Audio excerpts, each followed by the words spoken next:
Buenos días, soy Inmaculada Gómez Pastor, directora gerente de este Centro de Referencia Estatal de Atención al Daño Cerebral perteneciente al IMSERSO. Mi intervención va a ser muy corta porque es la menos importante. Solamente quería daros la bienvenida a todas las personas que habéis decidido pasar esta mañana de viernes 31 de octubre con nosotros. Yo siempre soy una defensora de las jornadas porque me parece que cuando un grupo de profesionales se reúne ante un tema, en este caso los trastornos visuales y el daño cerebral adquirido, no solo sacamos conclusiones y aprendemos de lo que nos cuentan los ponentes, sino también de las intervenciones e incluso pues, de los intercambios que hacemos en los pasillos. Así que para mí doblemente satisfactorio porque sois un grupo de profesionales con unas ponencias buenísimas y además en torno al daño cerebral, que es a lo que se dedica este centro de referencia estatal. Deciros que estamos cumpliendo con nuestra misión de referencia. Esto lo repito siempre, pero es que cuesta entender a lo que nos dedicamos. Tenemos atención directa, es cierto, pero nuestra misión es exportar buenas prácticas y hacer gestión de conocimiento. Y está dentro de lo que estamos haciendo, está dentro de la gestión de conocimiento y de exportar lo que hacemos, no solo en este centro, sino en otras instituciones y en otras organizaciones. Os he dado la bienvenida a las personas que estáis aquí presentes con nosotros, pero la jornada se está retransmitiendo en nuestra página web, ceadac.es, por streaming. Agradecer a los ponentes que nos dejen utilizar su sabiduría para que no solamente se quede en este salón de actos, sino que podamos llegar a todas las personas que estén interesadas.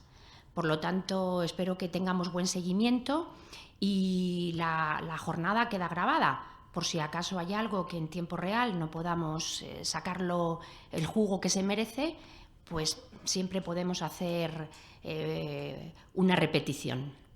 Esto nos obliga a que los ponentes me piden, por favor, que habléis cerquita del micrófono y despacito para que pueda captarse bien.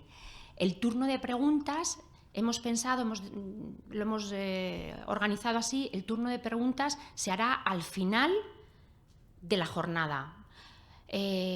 Con lo cual, si no os importa, os vais apuntando todo lo que queráis, todas las cuestiones que queráis plantear, y al final de la jornada haremos un turno. Igualmente, como estamos grabando, es importante que no preguntéis si no tenéis el micrófono en la mano, porque si no, seguramente en el salón de actos sí que se escucha, pero fuera no. Entonces, dicho esto, creo que no se me olvida nada. Voy a pasar a presentar a los ponentes. El programa que tenemos yo creo que es muy suculento y estoy segura que nos va a aportar. Es un tema muy poco tratado, los trastornos visuales en el daño cerebral adquirido, y yo creo que merece la pena. Esta jornada salió de otra que tuvimos y vimos la aceptación y dijimos, esto tenemos que abrirlo, y yo creo que sí que es un tema interesante y necesario. Hay un pequeño error en el programa. El desayuno, la parada no será a las 10:30, sino a las 11:15, de 11:15 a 12 menos cuarto. Ha habido ahí una repetición. Pero bueno, la primera parte de la mañana nos va a hablar el doctor Álvaro Arbizu Duralde y la doctora Susana Noval Martín, profesionales ambos de la paz, colaboradores nuestros y yo creo que de suficiente contundencia técnica para que nos puedan aportar conocimiento. Luego tenemos a Elena García Rubio, que es optometrista y que es colaboradora igualmente nuestra. Tenemos pacientes conjuntos y con muy buena experiencia. Y a mí me parece que es una buena práctica que las personas que os dedicáis a la rehabilitación de las personas con daño cerebral adquirido y con trastornos visuales se puede exportar. Y por último, tenemos el abordaje neuropsicológico con las ponencias de Piedad García Hortelano y Sara Gonzalo Rodríguez, neuropsicóloga de este centro, que nos hablarán de agnosias y heminegligencias. que si bien es cierto que no son trastornos visuales puramente dichos, sí que tiene mucha relación con ellos y hay veces que incluso el diagnóstico diferencial cuesta. Por lo tanto, como siguiendo la tradición de este centro, en donde tenemos un tratamiento holístico del mismo, cogemos la parte física, la parte cognitiva y siempre pensando en hacer lo mejor para nuestros usuarios, que no es otra cosa que mejorar la calidad de vida. Dicho esto, insisto, muchísimas gracias.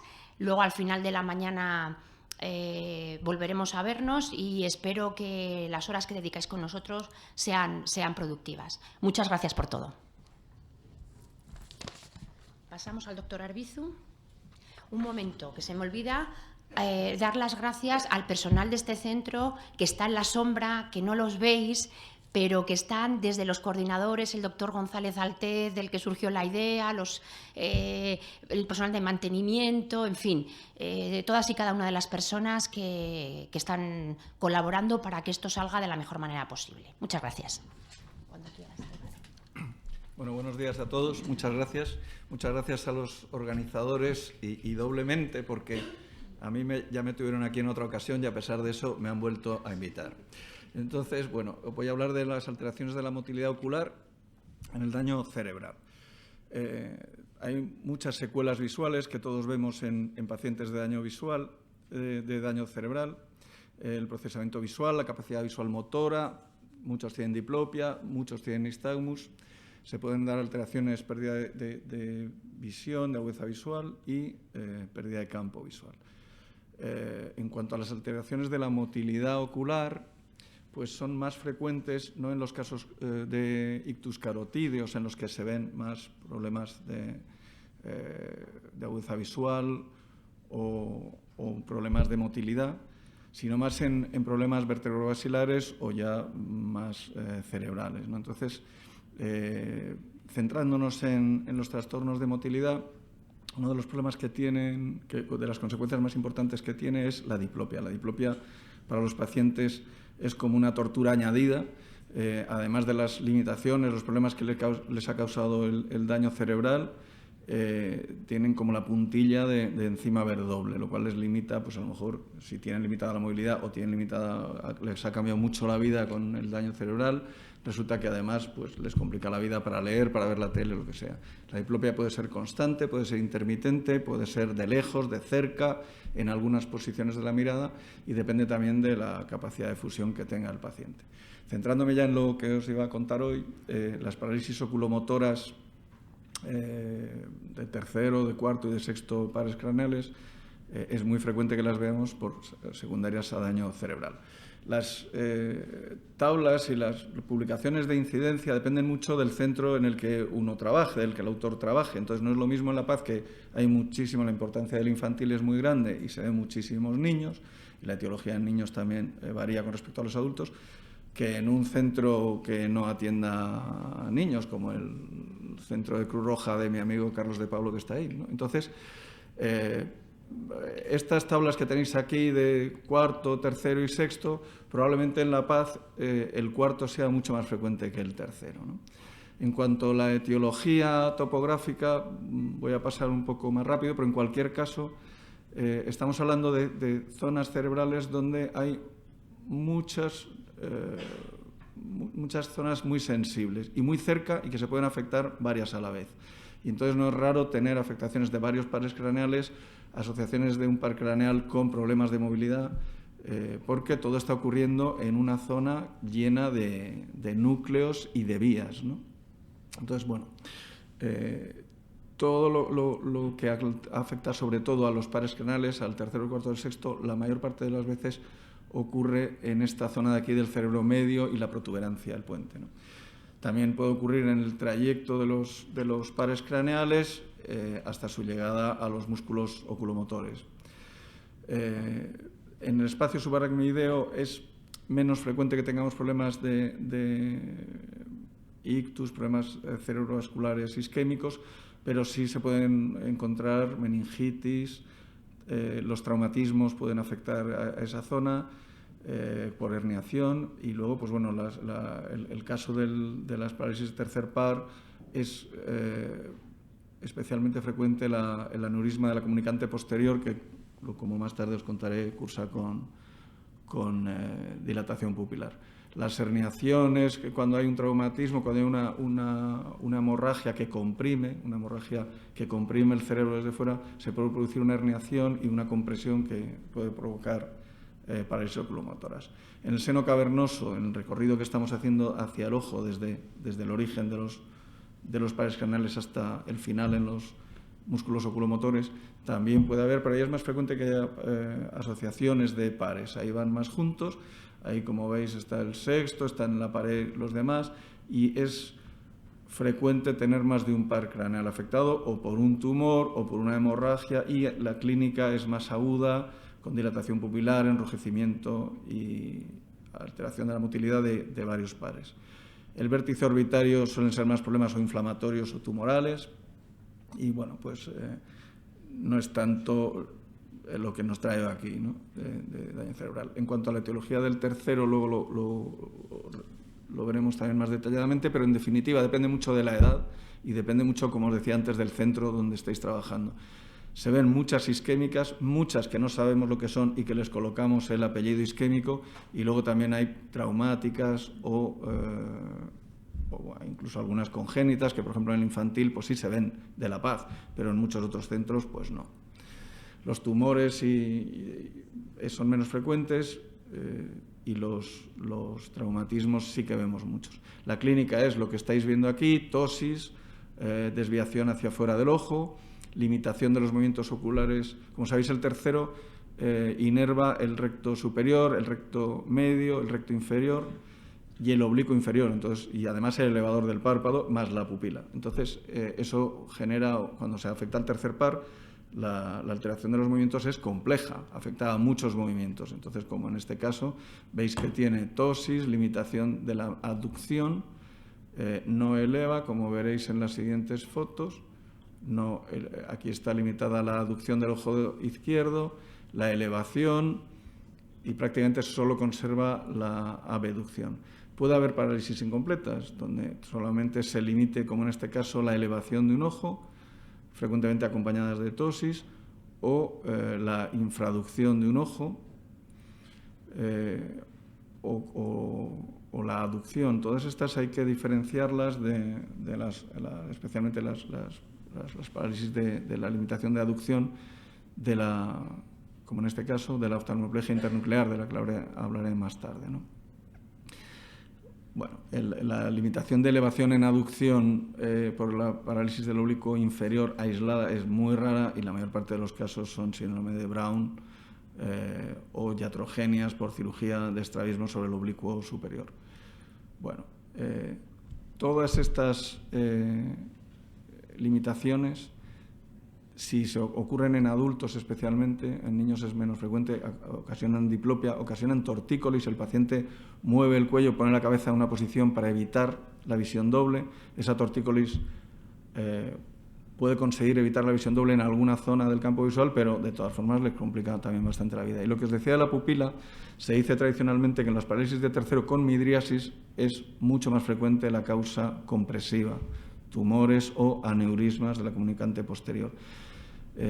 Si bien en otras causas a lo mejor se puede posponer un examen, un TAC o un examen de imagen, una prueba de imagen, desde luego si hay afectación pupilar es obligada, ¿no? Bueno, entonces en el diagnóstico de una parálisis de tercero aislada depende un poco de la edad. Si es joven, desde luego hay que pedir una resonancia.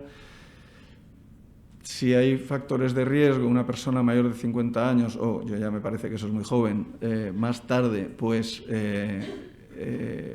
si hay factores de riesgo tipo diabetes, se puede colocar la causa una isquemia, y esto pues a lo mejor se puede posponer, excepto si hay midriasis.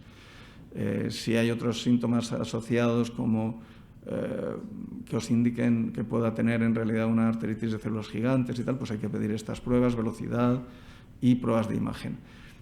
Si hay midriasis, desde luego hace falta un angio-TAC o una angioresonancia o una angiografía cerebral. La evolución varía mucho según la causa. Los casos tumorales o los casos traumáticos tardan mucho en mejorar, tardan más de 6 meses y más de un año. Los casos isquémicos son casos que a lo mejor en 3 meses mejoran y muchas veces te puedes plantear esperar. Si tienen una tosis completa, incluso están menos incómodos que si no la tienen, porque no suelen percibir la diplopia, el párpado les tapa. Y en cualquier caso, los procesos, como os digo, isquémicos, que los achacamos a un proceso microvascular, tienen un pronóstico. He puesto aquí 6-8 semanas, está optimista. Normalmente los terceros tardan algo más. Puede producirse una regeneración aberrante en los casos en los que haya daño de la vaina del nervio, daño del nervio. En general, los casos vasculares isquémicos no dan regeneración aberrante. Entonces, en estos casos, a veces, como en este, por ejemplo, en la mirada inferior, pues se produce una retracción del párpado. ¿Cómo se tratan? Pues bueno, la toxina botulínica es muy útil, a mí me gusta mucho, pero en el tercer par, en la parálisis de tercer par, tiene menos utilidad en el sentido de que solo puedes pinchar el recto lateral, el resto vas a conseguir a lo mejor que mejore la posición primaria, pero no va a mejorar la elevación ni la infraducción, no va a mejorar la tosis, si acaso puede empeorar. Entonces, bueno, aunque es útil en los primeros meses, es menos útil que en las parálisis del sexto o del cuarto, como os contaré. Y encima no está muy demostrado. Los que ponemos toxina, pues sí nos gusta. Los neurólogos muchas veces lo critican porque piensan que ponemos demasiado pronto la toxina, pero también es verdad que aguantar viendo doble 2 meses pues no es fácil, ¿no? Entonces, bueno, está bien. Y tratamiento quirúrgico, pues bueno, si la parálisis es completa, tiene peor pronóstico.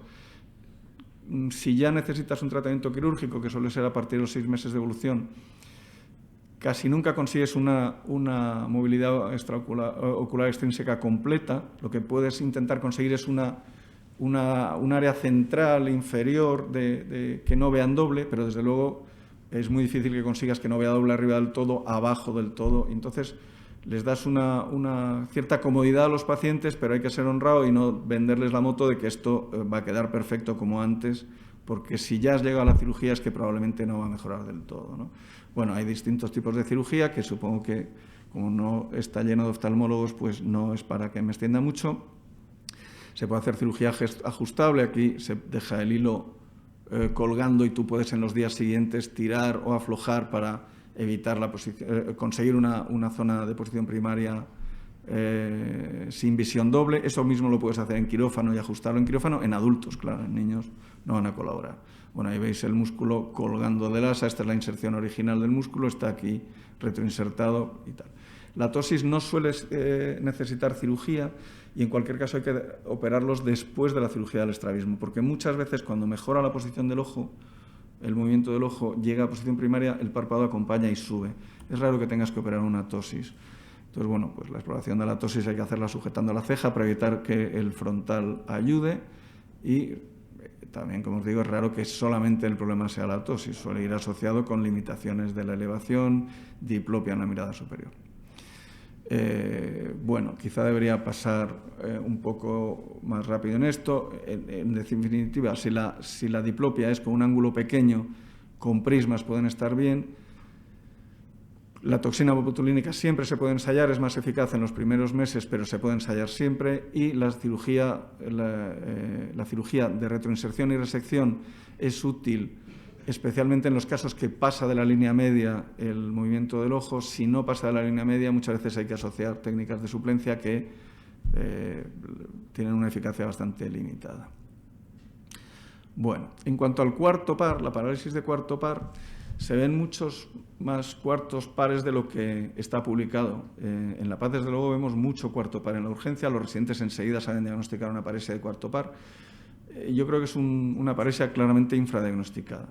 Hay muchas que son congénitas, que veis las fotos de los niños y ya tienen tortícolis desde pequeños con la cabeza inclinada hacia un hombro y se manifiesta a lo mejor de mayores cuando ya no tienen la misma capacidad de fusión o se cansan y empiezan a ver doble. Y hay mucho cuarto par infradiagnosticado, como os digo. Entonces, bueno, la parálisis, el cuarto par controla el movimiento del oblicuo superior contralateral. Es un músculo que hace infraducción en aducción y además en ciclorrotación, de forma que el paciente, para evitar la diplopia, pues hace una tortícolis hacia el lado contrario.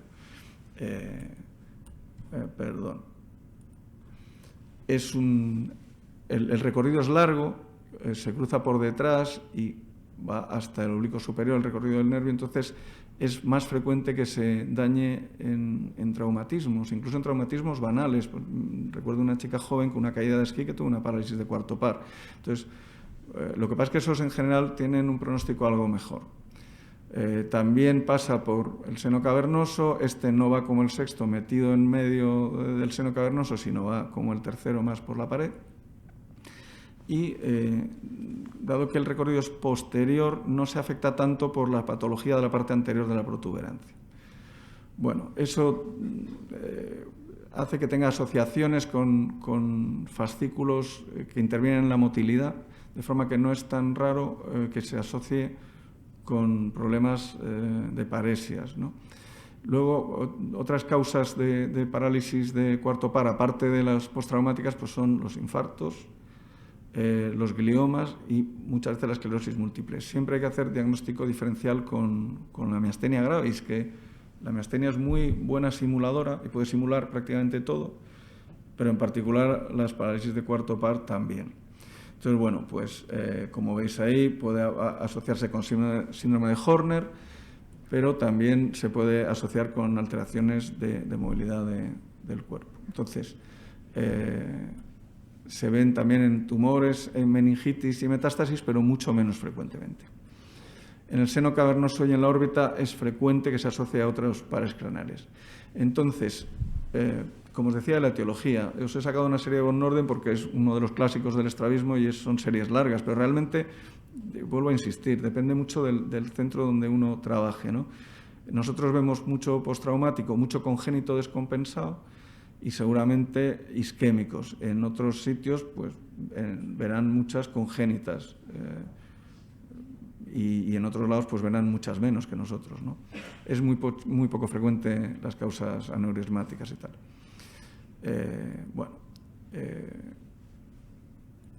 Esta es una paresia de cuarto par. Aquí en este caso se ve mal la hipertrofia un poco de este ojo y luego os pongo otro caso más evidente. En la mirada lateral este ojo está un poco más alto, pero se ve mucho cuando le obligas a mirar, a inclinar la cabeza hacia un hombro, el ojo sube. Eso es una paresia de cuarto par derecho, ¿no?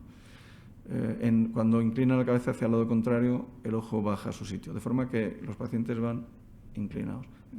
Y en posición primaria, bueno, pues está un poquito alto, tampoco mucho. Este chico lo vais a ver mejor.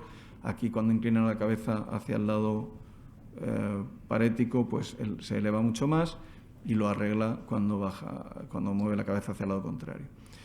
Como os decía, hay que hacer el diagnóstico diferencial con la miastenia, con las parálisis del tercero, porque el tercero, cuando tienes una parálisis en aducción, muchas veces no eres capaz de saber si hay un cuarto par aislado, un cuarto par asociado, mejor dicho, porque para que exploremos bien el cuarto, aparte de las inciclorotaciones, necesitamos que el ojo venga en aducción, si no, no hay una exploración fiable de la infraducción del cuarto par, del oblicuo superior.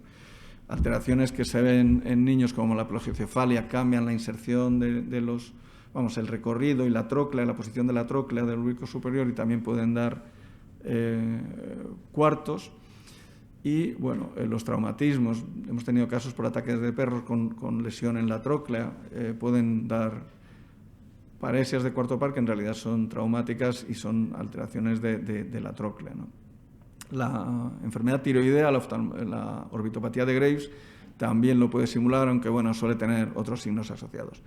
Se puede, como tratamiento, esperar, a ver si se le pasa. También tiene un pronóstico como de mes y medio así de mejoría, pero el que quizá mejore, tenga más expectativas de mejorar esperando es el sexto que voy a hablar luego. Los prismas son útiles porque mucha gente con paresia de cuarto par tiene solo problemas en la lectura o bajando escaleras y no tiene problemas en el resto de las posiciones. Entonces, a veces con un prisma, una persona mayor que no quieres operarle o él no quiere operarse de estrabismo, pues el prisma le soluciona la lectura y bueno, o le soluciona el problema mientras esperas que mejore por las buenas, ¿no? Y en la cirugía, pues bueno, ahora os explico. La toxina botulínica no solo hay Botox, hay otras más, como sabéis. El Botox tiene el inconveniente que hay que mantenerlo congelado. Hay otros que, como ¿cómo se llama? El Xeomin no se congela y es igual. Y en la cirugía actuamos fundamentalmente no sobre el oblicuo superior tanto como se hacía antes, porque tiene mucha iatrogenia, mucho secundarismo. Es muy frecuente que vayamos al oblicuo inferior, o sea, debilitar su antagonista, o al recto superior, que además es fácilmente ajustable, o al recto inferior contralateral. En cuanto al sexto, el sexto es muy frecuente, muy frecuente que lo veamos en urgencias por problemas isquémicos, por diabetes y por hipertensión. Es menos frecuente que lo veamos traumáticos, pero claro, en niños, por ejemplo, aunque pueda haber sextos posvíricos, cualquier parálisis oculomotora en niños necesita una prueba de imagen, porque las hay efectivamente, incluso después de una vacuna, pero es mucho más frecuente la etiología tumoral en niños que en adultos, con lo cual siempre hay que pensar en hacer un TAC, mejor una resonancia, sí, porque no radias al niño, pero no siempre se puede, ¿no? Entonces, bueno, también es un recorrido largo el de este nervio, tiene la particularidad de que va muy por el suelo, entonces es bastante sensible a las hipertensiones intracraneales, los casos de hemorragias o hipertensiones intracraneales de cualquier otro tipo, de los que tratan los neurocirujanos. Es frecuente que se dañe el sexto. También pasa por el seno cavernoso, además en una posición muy central, con lo cual los problemas vasculares, de fístulas, de comunicaciones, es más frecuente que dañen al sexto. Y luego está cercano al séptimo, los problemas faciales o los problemas que tratan los otorrinos de neurinomas del acústico y tal, la cirugía de neurinoma del acústico que frecuentemente daña al facial, también con bastante frecuencia daña al sexto par. Porque estáis viendo aquí que el recorrido de este codo que hace el facial pues pasa cerca de los núcleos del sexto. Bueno, inerva al recto lateral ipsilateral y también el núcleo del sexto par manda una inervación al recto medio contralateral, para que si yo tengo estimulado el sexto del ojo izquierdo, miraré a la izquierda con mi recto lateral izquierdo, pero necesito mirar a la izquierda también con el recto medio derecho. Bueno, pues cuando las lesiones son nucleares se afecta también el recto medio contralateral. Hay diplopia horizontal, hay tortícolis con la cara hacia el lado parético y puede haber además asociada, como digo, una limitación de la aducción contralateral. Si la parálisis es nuclear, también se afectan las pruebas calóricas y vestibulares. Si es una parálisis supranuclear, que luego hablaré muy deprisa un segundo de ellas si tenemos tiempo, pues no se afectan esas pruebas. Se puede confundir con la oftalmoplegia internuclear, el síndrome del 1,5, problemas supranucleares que se dan en adultos a partir de los 50 por problemas isquémicos y en jóvenes por esclerosis múltiples. Esto es un sexto, aquí está mirando con su ojo derecho a su izquierda, el izquierdo no va, veis que en las demás posiciones la mirada va bien y tenéis que tener presente que cuando los sextos son bilaterales, raramente son benignos entre comillas, o sea, no benignos me refiero a tumores malignos o tumores benignos, sino que un sexto bilateral o es un traumatismo importante, o es un daño axonal difuso, o es una metástasis cerebral. Es decir, no se puede posponer una prueba de imagen como en un sexto unilateral que es diabético, tiene 80 años y puedes esperar. No, los sextos bilaterales siempre tienen, aparte de mucha clínica asociada, siempre tienen patología importante detrás. Bueno, las afectaciones de la protuberancia que se asocian con todas estas patologías, pues frecuentemente dan clínica acompañante como pérdida del gusto, Horner, incluso hemiparesias, como os decía al principio, por todos los fascículos que pasan por la protuberancia y el bulbo camino de la médula espinal. Es frecuente, aunque ahora las causas han cambiado, encontrar síndrome de Graaden-Igok, afectación del sexto, más problemas de audición y dolor. Antiguamente están descritas en los tratados antiguos, otitis y demás, eso se ha acabado, ya no hay, ahora son sobre todo o carcinomas o traumatismos con fractura de base de cráneo. Cuando hay varios pares craneales, siempre las pruebas de imagen son obligadas y eso en general afecta al tronco del encéfalo por hemorragias o encefalitis, pero bueno, hay más frecuentemente trastornos supranucleares. Como os decía, en el espacio subaracnoideo es más frecuente la neoplasia o las infecciones más que los problemas tumorales o las aunque hay unas meningitis carcinomatosas que también lo pueden dar, pero bueno, es menos frecuente. Cuando hay varios pares siempre tenéis que pensar en pedir pruebas de imagen. Y bueno, voy a pasar un poco más rápido esto.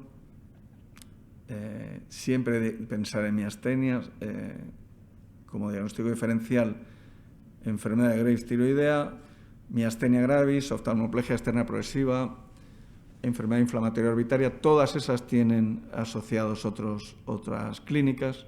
Las fibrosis musculares también tienen asociada otra clínica, se suelen ver en miopes magnos o en otros síndromes Moebius y demás en niños. Tienen otro diagnóstico, no es daño cerebral. Y, bueno, pues en la etiología vuelvo a deciros lo mismo, me estoy repitiendo un poco. En niños hay que pensar mucho en las causas traumáticas, pero también la incidencia de tumores es mucho mayor. Y en adultos, sin embargo, entre idiopáticas, vasculares, que viene a ser lo mismo, tenemos un porcentaje muy importante, las tumorales bajan. Si son más jóvenes, hay que pensar más en tumorales. Se recuperan más fácil, como os decía al principio, las isquémicas, se recuperan más fácil las que no sabemos la causa, se recuperan mucho más lentamente los tumores y las postraumáticas. Como en los demás pares craneales se puede esperar, en el caso del sexto par con más optimismo, porque en mes y medio por ahí suelen mejorar.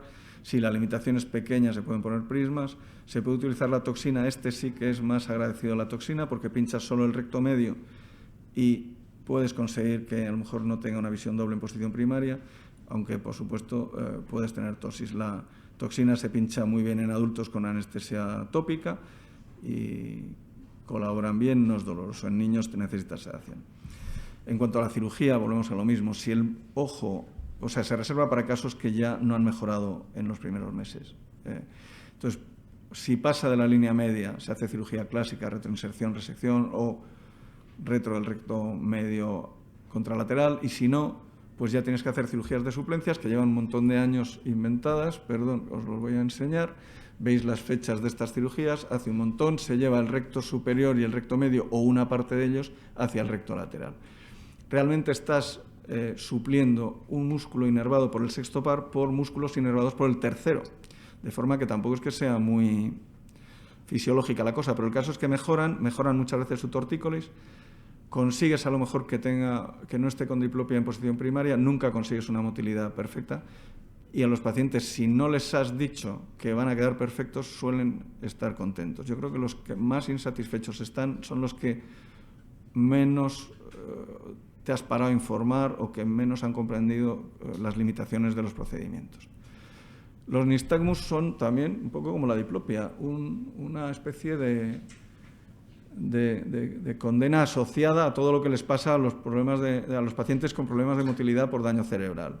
Además de la diplopia, encima pueden tener oscilopsia, les puede bailar el mundo. Los nistagmus en niños no suelen tener oscilación del mundo, no tienen oscilopsia, pero en adultos sí, y eso es una tortura asociada. Encima de que ven mal, resulta que todo se les mueve, y el tratamiento del nistagmus es bastante fastidiado.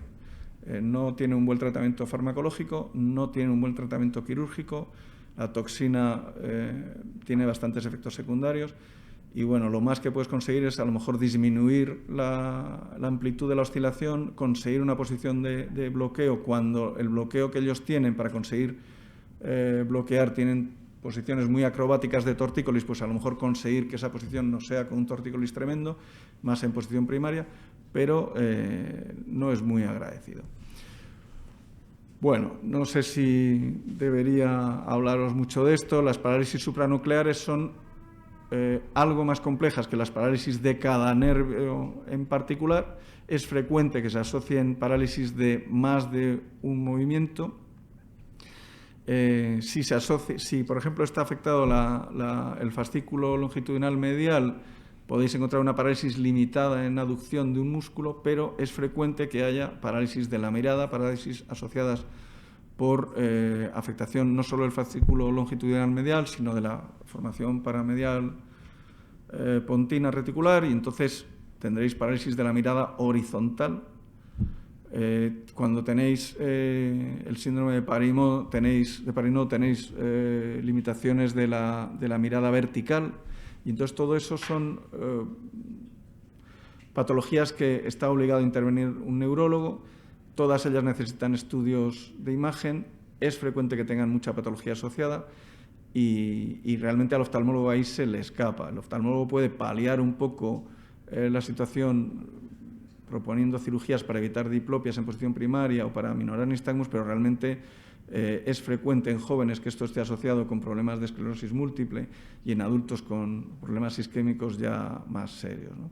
Entonces, bueno, pues voy a pasar un poco más rápido sobre esto. Como sabéis, hay 6 sistemas de control de los movimientos. Todos ellos se pueden afectar en los pacientes con daño cerebral. El lóbulo frontal interviene en los controles de los movimientos, el sistema vestibular también. Tenemos una esquematización en 6 controles, pero realmente esto debe ser mucho más sutil porque hay pacientes que son muy complicados de manejar, ¿no? Y entonces, como os digo, muchas veces por problemas vestibulares tienen nistagmus, por problemas frontales tienen alteraciones del seguimiento de las sacudidas, las sacudidas lentas, el seguimiento lento o las sacudidas rápidas para el seguimiento de los objetos que se mueven en el campo visual, y pacientes con un buen campo visual y una buena agudeza visual, sin embargo, a lo mejor están muy incapacitados para moverse porque tengan problemas de seguimiento. Y entonces estos sistemas de controles oculares pues también se afectan en el daño cerebral. Bueno, pues esto era un poco todo lo que os quería decir. Muchas gracias de parte de toda la pandilla de La Paz, de la doctora Granados, la doctora Noval y yo mismo, que trabajamos con estos problemas allá. Gracias.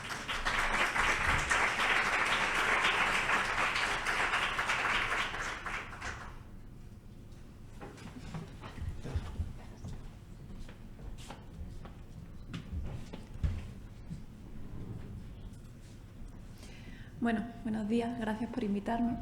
La otra vez no pude venir, pero esta vez me alegro de poder estar aquí. Yo trabajo habitualmente en el Hospital Infantil de La Paz y en la consulta de neurooftalmología de adultos. Tenemos el trabajo un poco repartido de la misma manera que tenemos hechas las presentaciones. Yo hago un poco más nervio óptico y vía visual, el doctor Arbizu se dedica un poco más a la parte motora de los adultos. Entonces, en ese mismo esquema hemos hecho estas presentaciones. De manera que yo ahora me voy a centrar en las alteraciones funcionales, ya no tanto en cómo se mueven los ojos, sino las imágenes que perciben. Entonces, la primera parte es cómo medimos, o sea, nosotros los trabajos de los oftalmólogos, pues como casi todo en medicina ahora, ¿no? Vamos a cuantificar qué es lo que está pasando. Y eso es importante en el diagnóstico diferencial. Entonces, a la hora de hacer una presentación sobre las alteraciones funcionales, la primera parte la voy a dedicar a ver qué es lo que nosotros estamos midiendo y cómo lo hacemos a la hora de evaluar esa función visual. Y la más sencilla, la más frecuente, a la que casi todos los habrán hecho, es simplemente medir la agudeza visual. Vamos a tener una escala como esta, en la que simplemente hay unas letras, siempre negro sobre blanco, que va disminuyendo progresivamente de tamaño. Si tengo una buena agudeza visual, llego prácticamente hasta las letras que están alrededor de la línea roja. Según mi agudeza visual va disminuyendo, el paciente lo percibe a la misma distancia, cada vez peor. De manera que veis como en la tercera de las imágenes es muy difícil adivinar cuáles son las letras por debajo de la segunda línea, y eso equivaldría a una agudeza visual algo así como de 0,1. La agudeza visual, que la medimos de esta manera, es la capacidad de resolución espacial del sistema visual. ¿Y eso qué quiere decir? Para eso no es solamente importante el ojo, que es lo que habitualmente estamos más centrados los oftalmólogos, ¿vale? El ojo es como en la cámara de fotos, pero si yo esa cámara de fotos, el carrete, lo dejo a un lado, antiguamente con las cámaras de fotos no nos sirve de nada, ¿de acuerdo? Es solamente el órgano receptivo. La visión empieza a partir de ahí. Necesitamos toda la vía visual y la corteza visual para interpretar y para procesar esa imagen. La agudeza visual es un parámetro cuantitativo que nos va a permitir definir determinadas situaciones que, en vuestro caso, que trabajáis con pacientes que ya han salido del hospital y que la fase aguda ya está superada, nos pueden preguntar. Y es que nosotros vamos a clasificar a aquellos pacientes que tienen su agudeza visual en 2 categorías cuando está muy afectada. Aquellos pacientes con una baja visión, es decir, que tienen una agudeza visual entre 0,05 y 0,3, es decir, por lo menos esas 3 primeras líneas sí que han sido capaces de leerla.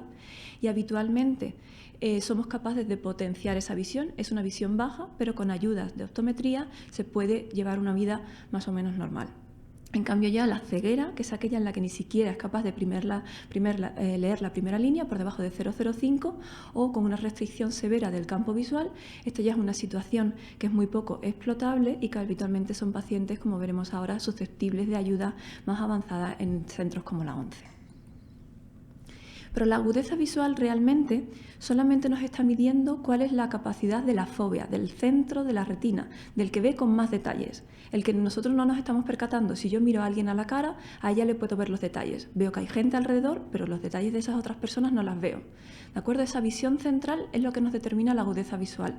De hecho, si eso es un campo visual, solamente nos hace falta íntegros los 4 puntos centrales, los que están alrededor de la cruz, para tener una agudeza visual de la unidad.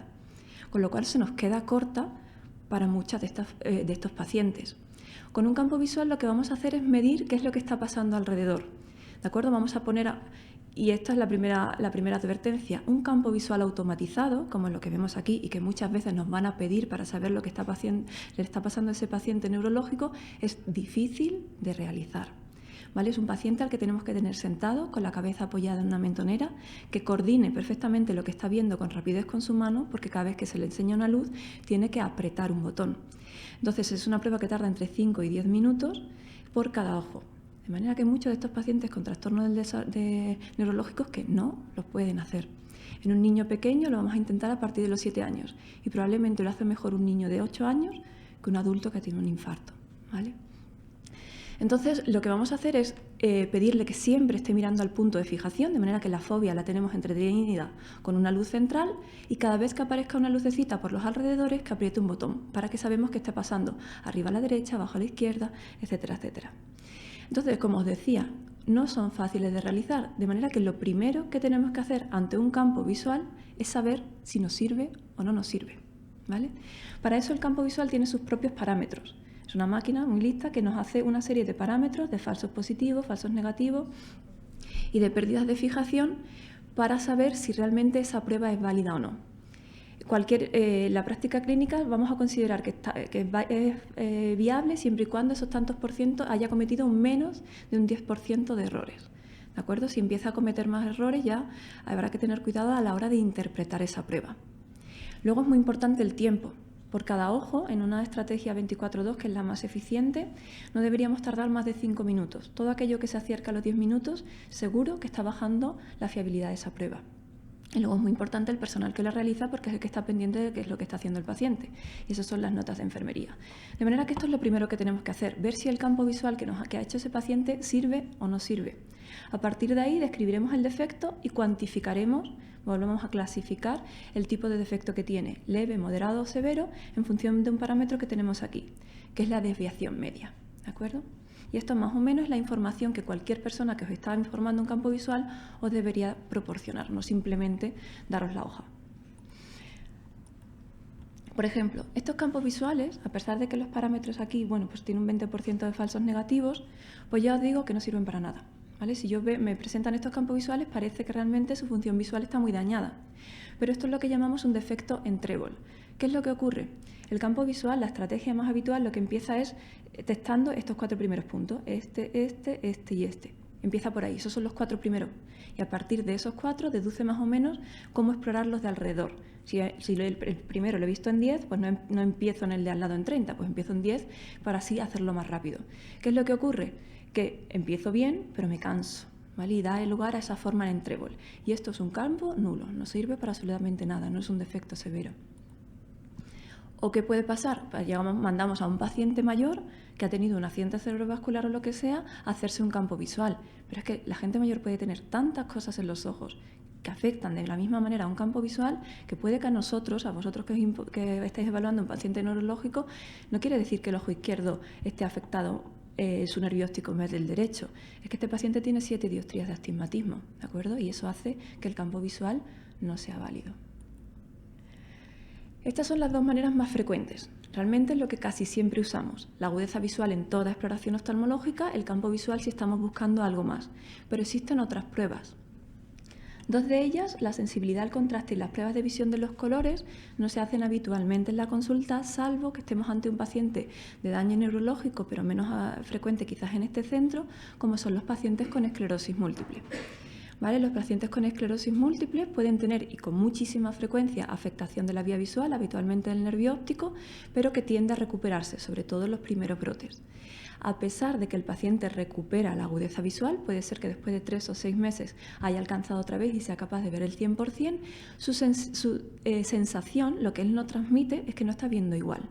¿Vale? Y tú le dices, bueno, pues si el campo visual lo ha recuperado, está viendo el 100%, es que hay más cosas en la función visual. Y una de ellas es la sensibilidad al contraste. ¿Veis? En este caso las láminas no van disminuyendo de tamaño, sino que lo que van disminuyendo es la tonalidad. Aquí es muy fácil ver el negro sobre el blanco, pero aquí lo voy haciendo gris, cada vez más gris, cada vez más gris, de manera que esto es complicado. Si una persona con una esclerosis múltiple muy avanzada, si tiene una sensibilidad al contraste muy baja, pues a lo mejor a la hora de comer el mantel tiene que ser oscuro, el plato tiene que ser blanco para que vea la comida que está dentro, ¿de acuerdo? Porque no distingue bien. O la funda de la almohada que sea de distinto color que las sábanas, porque así ve dónde está la diferencia, si no es muy difícil, si todo tiene el mismo tono. Y luego tenemos la visión de los colores, que también se afecta mucho en la esclerosis múltiple, pero tenemos que tener en cuenta que entre un 5 y un 10% de los varones sufren daltonismo y no tiene mayor importancia. Otra de las pruebas de función visual es la estereopsis. La estereopsis hoy por hoy está muy de moda con los cines en 3D. ¿Vale? Antiguamente se medía menos, hoy nos exigen más en los niños. Ya no es solamente cuestión de que vean con cada ojo por separado y los dejemos rectos, sino que además sean capaces de ver una película en 3D. Un niño pequeño que tiene afectada la estereopsis, y eso ocurre siempre, que tiene un estrabismo muy severo desde la primera infancia, se acostumbra. Sabe qué árbol es más grande, o sea, sabe qué árbol está más cerca porque es el más grande de su imagen, ¿de acuerdo? Tiene unos mecanismos con los que no tiene que razonar, simplemente se ha adaptado a eso desde que es pequeño y no tiene dificultades. Puede conducir, puede hacer una vida normal. Pero un adulto que de repente pierde la visión de un ojo sí que lo nota mucho. A lo mejor tiene una visión de un 100% un ojo y otro ciego, pero él se nota torpe. Si, por ejemplo, nosotros cerramos un ojo y al cabo de un rato intentamos llenar un vaso con una jarra de agua, no somos capaces de hacerlo, ¿vale? Porque ya no tenemos esos mecanismos desarrollados y no tenemos sensación de profundidad. De manera que tareas tan tontas como servirse un vaso de agua se les complica a muchos pacientes que tienen un daño de la visión de un solo ojo. Y por último, que es la menos deseable de todas, son los potenciales evocados visuales. Todas las pruebas que hemos visto hasta ahora son subjetivas. Necesitamos la colaboración activa del paciente, nos tiene que estar diciendo qué letras ve, qué luces ve, qué animalitos o lo que sea.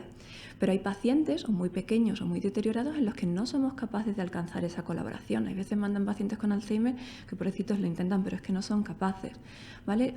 La única prueba prácticamente que tenemos para saber cómo funciona de una manera objetiva son los potenciales evocados visuales. Vamos a enseñar una serie de dameros y vamos a registrar la actividad eléctrica a nivel occipital. Problema de todo esto, que mide todo, desde la córnea hasta el occipital, si funciona o no funciona, pero no discrimina. De manera que esto, una vez que salen del hospital y ya han pasado el susto, empiezan a preguntarse, un paciente con daño neurológico, ¿qué va a ocurrir? ¿Vale? ¿Cómo afecta a su vida? Ya no es solamente que haya superado un tumor o un accidente cerebrovascular. Pues todos estos parámetros son importantes para cosas como con carnet de conducir, ¿vale? En teoría nos deberían medir algo más que la agudeza visual, porque los criterios del Boletín Oficial del Estado afectan al campo y a la sensibilidad al contraste, que yo no sé si alguno de vosotros lo han medido alguna vez en un centro médico, pero desde luego que a mí no. Entonces, la agudeza visual, si tienes los dos ojos, tiene que ser de al menos 0,5 y si solo tienes uno, no puede estar por debajo de 0,6. Y otra cosa importante, lo que decíamos antes, los criterios de afiliación a la ONCE. Hay muchas personas que se piensan que por tener un daño visual tienen ese derecho a asistencia por la ONCE, que son de muchísima ayuda en los pacientes infantiles y adultos con ceguera, pero solo con los de ceguera, ¿de acuerdo? Debe tener en el mejor de sus ojos una agudeza visual por debajo de 0,1 o un campo visual reducido a menos de 10 grados. Cuando me dijo Álvaro de venir aquí, yo dije, bueno, daño cerebral adquirido. Eso es mucho, ¿no? Son muchísimas las patologías que podemos ver en el hospital de pacientes neurológicos y no sabía bien exactamente qué os podía interesar en este centro. Entonces miré la memoria anual del centro del año pasado, y de manera que los pacientes que más se atienden en este centro son los accidentes cerebrovasculares, los traumatismos craneoencefálicos severos y los tumores. Y vamos a intentar un poco ver cuáles son las alteraciones que pueden tener estos pacientes. Pero para eso debemos recordar primero cómo funciona la vía visual, ¿vale? El ojo es el órgano receptor, pero en estos pacientes con un daño neurológico no nos importa tanto el órgano receptor como lo que pasa de ahí hacia atrás, ¿de acuerdo? Primero tendríamos el globo ocular y el nervio óptico. Aquí, como a la altura entre la oreja y el ojo, está el quiasma, De manera que hasta el quiasma, mi ojo derecho lo ve más o menos todo y mi ojo izquierdo lo ve más o menos todo. Si vosotros cerráis uno u otro ojo, perdéis poco campo visual, ¿vale? Solamente una semiluna temporal, muy periférico. O sea, los dos campos visuales de cada ojo por separado se solapan. Pero del quiasma hacia atrás deja de ser así. El quiasma sirve para que haya un cruce. De manera que del quiasma hacia atrás, mi cerebro derecho ve mi campo izquierdo, o sea, todo lo que pasa de mi nariz hacia la izquierda, y mi cerebro izquierdo ve todo lo que pasa de mi nariz a la derecha. Y eso es lo que determina cuáles son las manifestaciones que puedan tener los pacientes con accidentes cerebrovasculares. De manera que si nosotros hacemos un campo visual a una persona que tiene un daño solo en el ojo o solo en el nervio óptico, tendremos afectación de ese campo visual y el del ojo contralateral será normal. Si tengo un defecto a nivel del quiasma, vamos a ver un tipo de defecto concreto de los dos ojos. Y todo lo que ocurra es mucho más grave, o sea, mucho más limitante todo lo que ocurra de aquí para atrás, porque ya no es un ojo u otro, es todo lo derecho o todo lo izquierdo. Y eso afecta mucho más a mi vida diaria. A nivel del nervio óptico, pues quizás aquí en este centro se ven menos. La más frecuente, sin duda, en las pacientes jóvenes es la neuritis óptica, que es la afectación por excelencia de los pacientes con esclerosis múltiple. Hasta el 50% de ellos tienen en algún momento de la evolución de esa enfermedad una neuritis óptica. La afectación inicial del campo visual puede ser cualquiera, ¿vale? No hay nada que sea específico de la neuritis óptica. La buena noticia es que la inmensa mayoría de ellos, en cuestión de 3 a 6 meses, recuperan esa función visual más gruesa, la que decíamos, la de la agudeza y la del campo, pero tienen esos otros detalles de sensibilidad al contraste y de la visión de los colores habitualmente afectadas que hay que tenerla en cuenta también en su día. Luego tendríamos otra que es muy propio del paciente mayor, el infarto. Ya no es una inflamación, sino que es un infarto y que puede afectar al campo visual completo. Como vemos aquí, tenemos un ojo ciego, de ahí que ya no podamos echar agua en un vaso, o bien, por desgracia, el hemicampo inferior. El hemicampo inferior es más frecuente que el superior. Si estuviésemos en África, pues el hemicampo superior nos importaría más, ¿vale? Porque nos importa mucho lo que viene de lejos, pero en un país occidental nos afecta mucho más lo que ocurre en el hemicampo inferior, porque nos impide la lectura, nos impide bajar escalones. Entonces, por desgracia, estos son pacientes en los que, bueno, su agudeza visual es el 100%, conserva puntos centrales, pero está limitado, no se encuentra cómodo, porque tiene un infarto que afecta a su hemicampo inferior, pero solo de un ojo. Luego tenemos otras patologías que, aun siendo propias del nervio óptico, como afecta a los dos ojos, como puede ser la hipertensión intracraneal, pues tenemos defectos en los dos campos visuales. Esto es un paciente con hipertensión intracraneal. Habitualmente lo que pasa es que la hipertensión intracraneal es bastante benigna con la vía visual si no es demasiado brusca. Y los defectos suelen ser muy periféricos y conservan hasta fases terminales la agudeza visual central. Si seguimos hacia atrás, pasamos por los nervios ópticos y vamos un poco hacia atrás, ¿vale? A una de las partes de los tumores más frecuentes en los adultos, que son aquellos que afectan al quiasma, a la zona de cruce, ¿de acuerdo? Donde pasa de ser la visión una cuestión individual de cada ojo a ser una cuestión de derechas e izquierdas según el hemicerebro afectado. ¿Y qué es lo que ocurre? Si nosotros tenemos una adenoma de hipófisis, que sin duda es el tipo de tumor más frecuente, la afecta desde abajo y lo que tenemos es una mianosia bitemporal. Si yo cierro un ojo, no veo lo que ocurre en mi nariz hacia afuera. Un paciente que tiene estos campos visuales, ya se están decusando los de los dos ojos por el mismo sitio, de manera que ya empezamos a tener afectados los campos visuales de los dos ojos. ¿Creéis que está muy sintomático o poco sintomático? ¿Este paciente viene con muchas quejas? ¿Viene al oftalmólogo? Pues habitualmente no, ¿vale? Tenemos que recordar que los campos visuales se solapan, que esto es derecho y que esto es izquierdo, de manera que mientras yo tenga los dos ojos abiertos, uno supla al otro. El síndrome quiasmático da muy pocos síntomas, no es tan grave como una hemianopsia derecha o izquierda, que claramente desde mi nariz no veo. A las hemianopsias los pacientes las confunden y te dicen, no veo con el ojo derecho. No ve usted con su lado izquierdo del cerebro, ¿vale? Pero el síndrome quiasmático no te lo dice. Para detectar síntomas de un síndrome quiasmático hay que ser mucho más sutil, hay que preguntar, ¿vale? ¿Trastornos en el campo visual? Pues a lo mejor una de las pacientes que vino este año, pues es una mujer joven que se fue a maquillar y de repente cierra un ojo para maquillarse el ojo y dice, ahí va, pero si no veo de mi nariz para acá, ¿qué es lo que está pasando? Pero solo porque había cerrado un ojo, con los dos a la vez no se daba cuenta, ¿vale? ¿Qué ocurre? ¿De qué tipo de síntomas tienen estos pacientes? Pues por ejemplo pierden la profundidad de cerca. Los campos visuales temporales están aquí, temporales siempre y cuando estemos mirando de lejos, pero en el momento en el que miramos algo que está muy cerca, pasan a estar justo detrás del punto de fijación. De manera que si yo estoy mirando un boli que tengo sujeto en mi mano, los campos nasales están mirando del boli hacia mi nariz. Pero todo lo que ocurre del boli hacia atrás son los campos temporales. ¿Qué quiere decir? Que pierdo la sensación de profundidad. Ya no puedo enhebrar una aguja, ¿vale? No sé exactamente cómo llevarla porque no distingo lo que está pasando por detrás. O, por ejemplo, impide la fusión periférica. Casi todos. Un 50% de la sala tiene una aforia. ¿De acuerdo? Sus ojos no están perfectamente paralelos. Un poquito para adentro o un poquito para afuera. Por eso la gente bebe alcohol y ve doble, porque eso se descontrola. Pues a esto les pasa algo parecido. Si ya no tengo campos visuales que se estén correspondiendo, pierdo esa capacidad de fusión y las forias se descompensan. Pero las forias son pequeñas, son 2-3 grados, no son esas parálisis de pares craneales que hemos visto. De manera que el paciente no ve doble, pero ve raro. La última letra cuando lee se desdobla, ya no hay una A, son 2 A's. O si es una foria vertical, no es capaz de leer porque hay una sombra arriba o abajo de la línea principal. De manera que veis como estos tumores dan síntomas visuales muy sutiles que si no preguntamos es difícil que el paciente nos los vaya a contar. En la inmensa mayoría son tumores de tipo hipofisario, que tienen bastante buen pronóstico, pero hay otros, como los meningiomas, los craniofarangiomas, los gliomas, que puede que también los veáis, sobre todo los craniofarangiomas en la infancia, que dan muchos problemas porque recurren y son mucho más destructivos. Una de las grandes preguntas que vamos a tener ante un paciente con un déficit visual, ya sea por un accidente cerebrovascular o por un tumor, es: ¿esto lo voy a recuperar? Evidentemente la gente, una vez recibido el shock de qué es lo que le está pasando, quiere saber si le vamos a poder curar o no. En el caso de los tumores, cuando son crónicos, como puede ser un adenoma, que lleva mucho tiempo comprimiendo la vía visual, esa compresión se tolera bien, ¿vale? Todo lo que ha ido empujando la vía visual despacito se tolera bastante bien, de manera que yo puedo tener un paciente con un defecto bitemporal todavía en esta fase, en la que me está empujando y dejo de funcionar, pero todavía no he muerto. De manera que si yo le opero en esta fase en la que no funciono, pero sí que estoy ahí, puede que ese defecto sea reversible. Pero en cambio, si ya ha pasado demasiado tiempo, es demasiado grande, entonces ya pasa a que ese material axonal se ha perdido y ya por mucho que le operemos no lo va a recuperar.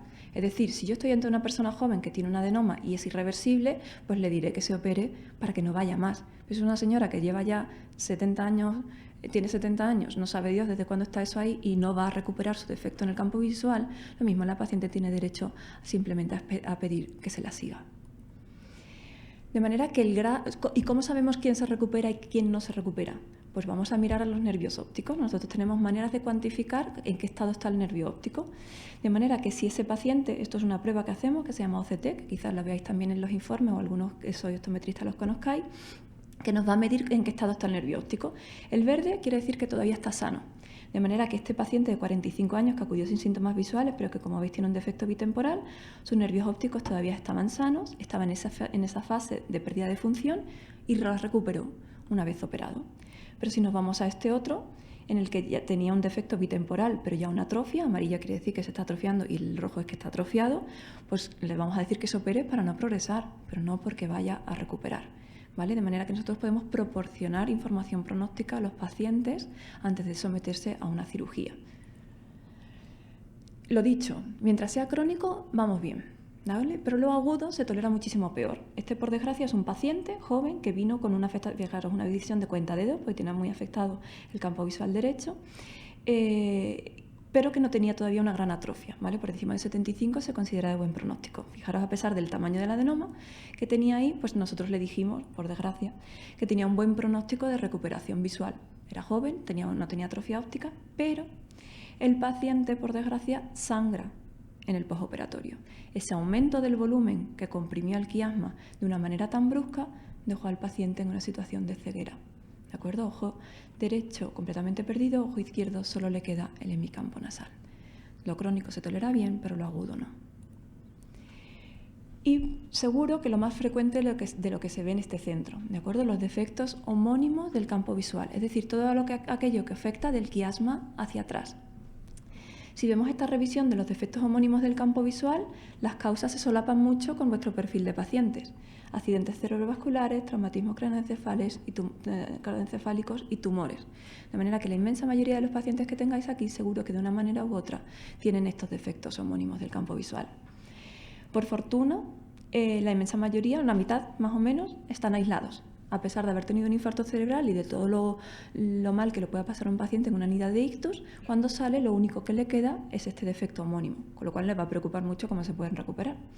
Pero la otra mitad sí que tienen asociadas cosas, de manera que ya no es solo una cuestión de la visión, sino que encima tiene mala coordinación con las manos o con las piernas, dificulta mucho más su vida. Y de manera que esto es lo que ven. Es lo que os decía, imaginaros, yo me estoy fijando con detalle con el centro de mi visión en el stop. Todo lo que está del stop hacia un lado puedo verlo, pero todo lo que está en el otro desaparece.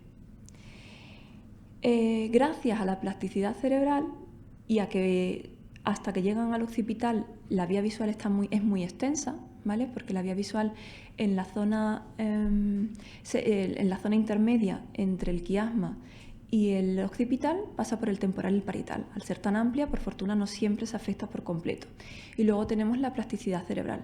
Por ejemplo, los niños, que son un mundo aparte en todo esto, ellos, a pesar de que puedan tener muchos defectos en el campo visual en la primera infancia, y se ven muchos defectos, sobre todo inferiores, en los prematuros por la leucomalacia periventricular, o niños que tienen otro tipo de patología vascular, por ejemplo, como la de los adultos, esa plasticidad cerebral les permite recuperar campo como no hace un adulto, ¿de acuerdo? Y vemos más himenióseas incompletas que completas. Y luego, como os decía, la mayoría cuando son completas son porque solo afectan al occipital, que el occipital, que es justo lo que tenemos atrás, es pura corteza visual. Mientras que toda la que es las radiaciones ópticas, todo lo que va desde el quiasma hacia el occipital, está inmerso en un mar de axones que sirven para muchas otras cosas y suelen tener otros síntomas asociados. Todo lo que yo pueda contar aquí de la vía visual primaria, nunca, sobre todo los pacientes con accidentes cerebrovasculares, todo aquello que va del quiasma hacia atrás, no deberíamos interpretarla por sí solo. Los oftalmólogos llegamos hasta ahí habitualmente, ¿vale? Hasta el occipital. Decimos lo que está pasando, el tipo de defecto que tiene y ya está. Pero por ahí pasan muchas más cosas a la vez, ¿vale? Yo recuerdo una chica, una niña de 12 años o así, operada por tercera vez de un craneofaringioma. Entonces esta chica, yo la conocía mucho, tuvo una recaída, se le operó y venía la madre muy asustada porque la niña no la veía. Decía que es que no, dice que me mira y no me ve. Me mira y no me ve. Le repetimos todo, agudeza visual, colores, campo visual, visión de cerca. Absolutamente todo era igual que antes de operarse, ¿de acuerdo? Entonces te tienes que sentar, cosa que habitualmente nosotros por desgracia no tenemos tiempo. Tú le dabas a esa niña, yo le doy un objeto en la mano, le doy un objeto y te dice, no, le enseño un objeto y le digo, ¿qué es esto? Dice, pues es una cosa alargada, blanca, rosa, que tiene punta. Digo, ¿pero qué es? Pues no lo sé. Se lo das en la mano y te dice que es un boli, ¿de acuerdo? O le enseñas otro objeto y te le dices, ¿qué es? Pues no sé, muchas cosas juntas, algunas de colores, son brillantes. Digo, ¿pero qué es? No lo sé. Y se lo das en la mano y te dice que es un llavero con llaves, ¿vale? Y eso, imaginaros la situación, porque a la niña lo que le pasaba es que no era capaz de reconocer la cara de su madre. La lesión en la vía visual, en este caso, afectaba no a la vía visual primaria, que ya la tenía afectada a nivel del quiasma, sino afectaba a toda esa vía visual secundaria, ¿vale? A la del qué y a la del dónde. A la del, ya no es que llega mi información y ya sé que tengo una imagen ahí, sino el cómo la interpreto, ¿de acuerdo? Y de eso os van a hablar luego. Y no podemos aislar una cosa de la otra, porque la vía del qué y del dónde, la dorsal y la ventral, van por el parietal y van alrededor de los ventrículos. De manera que suelen ir asociados a esos defectos que estamos hablando del campo visual. Por fortuna, en su caso fue inflamatorio y la niña se recuperó, porque si no, imaginaron la vida que le quedaba. Entonces, ¿cómo vive un paciente el defecto homónimo? ¿Vale? Pues esto es de un blog, de una señora que se dedicó a escribir, ella que tenía un defecto homónimo, cómo lo vivía. Entonces, pues claro, dice, es que me choco con las paredes. O sea, si yo no veo el derecho o el izquierdo, se van dando golpes con el hombro del lado que no ven, porque no lo calculan. No sabe bien, cuando alguien le habla, que si la está mirando o no la está mirando. Cuenta que le cuesta depilarse las piernas, que se corta. Para que os digo, si la pobre mujer intenta cocinar. Cuando yo estoy cortando, es que nosotros no somos conscientes de lo que supone, pero es para que yo corte una zanahoria, mi centro de la visión está puesto en el punto en el que yo quiero cortar, pero el cuchillo viene de mi lado derecho y si tengo una hemianopsia derecha me corto los dedos porque no lo estoy viendo venir, ¿de acuerdo? Así con esta ansiedad lo contaba ella. tiene dificultad para la visión de profundidad, sobre todo nocturna, y eso es muy propio de los infartos occipitales, no del resto. Y leyendo ya, ni os cuento. Todo esto tiene su explicación, ¿de acuerdo? Nosotros, además de los movimientos voluntarios, o sea, yo quiero mirar arriba, abajo, derecha o izquierda y lo sé hacer perfectamente, pero tenemos otros muchos movimientos que son involuntarios, nosotros no somos conscientes de ellos. Si yo estoy siguiendo, por ejemplo, alguien en un partido de tenis, no, porque va más rápido si sigo la pelota, pero yo puedo hacer un seguimiento lento de alguien que está caminando por la calle, ¿de acuerdo? Y yo no soy consciente, yo no estoy pensando en que la estoy siguiendo mientras se mueve. Y si, por ejemplo, estoy sentado y de repente se cae algo en la mesa de la derecha, vosotros rápidamente vais a llevar los ojos. Esos son los movimientos sacádicos, ¿vale? Tenemos movimientos de seguimiento lento y movimientos sacádicos, que son un reflejo al daño que te pueda venir por el campo visual periférico, como le pueda pasar a los animales, por ejemplo, es de los reflejos que más, porque tienen que saber si hay alguien que le está atacando por un lado, ¿no? Esos son movimientos sacádicos. Pues los movimientos sacádicos, ¿cómo los realizo si tengo un hemicampo afectado? O sea, ¿cómo sé que tengo que mirar a la derecha o a la izquierda si ese hemicampo no lo veo? Pues eso suponen grandes dificultades en la exploración espacial, a la hora de mirar a la cara, a la hora de cortar, a la hora de depilarme. Todas esas cosas que cuentan es una dificultad tremenda para situar las cosas dentro del espacio. Por supuesto, para la lectura. Si es una hemianopsia derecha, va a cometer muchos errores, ¿vale? Comienza bien, nosotros en nuestra cultura, si fuese los árabes sería al revés, comienza bien, pero le cuesta porque se va perdiendo, entonces no sabe, nosotros leemos sin ser conscientes de ello, ¿no? Pero si casa no me voy yo estoy en la C pero no veo la SA, pues cometo muchos errores en la lectura. Y en cambio, si es izquierda, pues lo que tengo es muchos problemas de velocidad, porque sé lo que viene detrás, pero claro, o voy con un dedo siguiendo las líneas o realmente me pierdo, no sé qué es lo que viene. La sensación subjetiva de desviación de la línea media o dificultades para la adaptación, como decía, en las lesiones occipitales. La gran pregunta que hacen siempre, ¿no? Evidentemente estos pacientes, ¿existe alguna posibilidad de recuperar espontáneamente? Pues si la hay, casi siempre, como todos, en las primeras 48 horas. Hasta un 10% de esos pacientes con infartos extensos lo pueden recuperar. Algunos pueden tener una recuperación parcial y de ahí que sean más frecuentes las incompletas que las completas, sobre todo en los traumatismos craneoencefálicos. ¿De acuerdo? Lo que sí que no va a ocurrir, y probablemente ya para cuando lleguen aquí ya han pasado los 3 meses, es que ahora vayan a recuperar, ¿vale? Ese defecto. Pero siempre hay excepciones, ¿de acuerdo? Esta, por ejemplo, es una mujer, tiene 50 años, no tiene más, tuvo un infarto hemorrágico. Yo creo que lo que le ayuda es que es hemorrágico, no es isquémico, que es bastante joven y tiene una actividad cerebral todavía muy activa, de manera que fijaros cómo, a pesar de que han transcurrido los años, ella va recuperando su campo visual. Aquí no conducía, aquí ya se atreve, ¿vale? Esto es una excepción, ¿eh? Yo creo que de los pocos pacientes que tenemos en la consulta sí, pero bueno, siempre puede ocurrir y yo creo que ocurre más según el tipo de trastorno que ha tenido y la capacidad de plasticidad cerebral de los pacientes. O este otro chico, que es otro craneofaringioma, que vino con esta recurrencia. De nuevo, no tenía una atrofia óptica establecida y a pesar de ser un defecto homónimo, un craneofaringioma está en la silla turca, pero si afecta a la zona de atrás, da un lugar al defecto homónico. Bueno, pues fue capaz de recuperarlo con una cirugía hecha a tiempo. Se pueden rehabilitar, y esta es mi última diapositiva y ha sido el paso a Elena, que yo creo que ya no veía. Hay muchas publicaciones con respecto, se han hecho muchos intentos de facilitarle la vida a estos pacientes, porque ya hemos dicho que probablemente ya una vez transcurridos esos 3 meses con el defecto con el que están se van a quedar toda su vida. Con respecto a ayudas ópticas, han intentado como recolocar el hemicampo sano, que no esté justo en la mitad, sino que a ver si sí puedo pillarle un poco a la línea media. Estrategias de entrenamiento visual y intentar que se recuperen, que esas neuronas que hemos perdido, esas zonas que se han perdido, los recuperen. De todos estos, los metaanálisis lo que dicen que hoy por hoy lo más útil, aunque ahora Elena nos dirá si está de acuerdo o no, son las estrategias de entrenamiento visual. El campo visual, mire usted, no lo puedo recuperar, pero puedo intentar entrenar lo motor, ¿vale? Esos movimientos sacádicos, que el paciente sea capaz de leer, el seguimiento lento, o sea, ya no es tanto el campo visual en sí, sino todo lo que trastorna en mi capacidad de distinguir dónde están las cosas en el campo visual y que los ojos con sus movimientos sean capaces de seguirlas, pues eso sí que lo puedo entrenar. Y muchas gracias.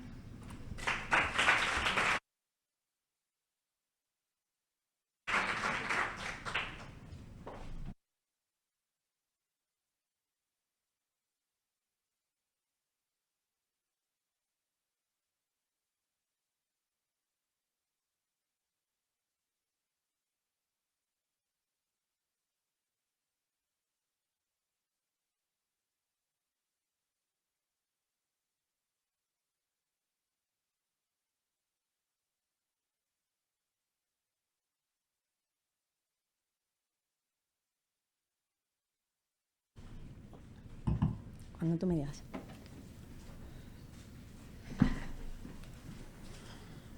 Vale.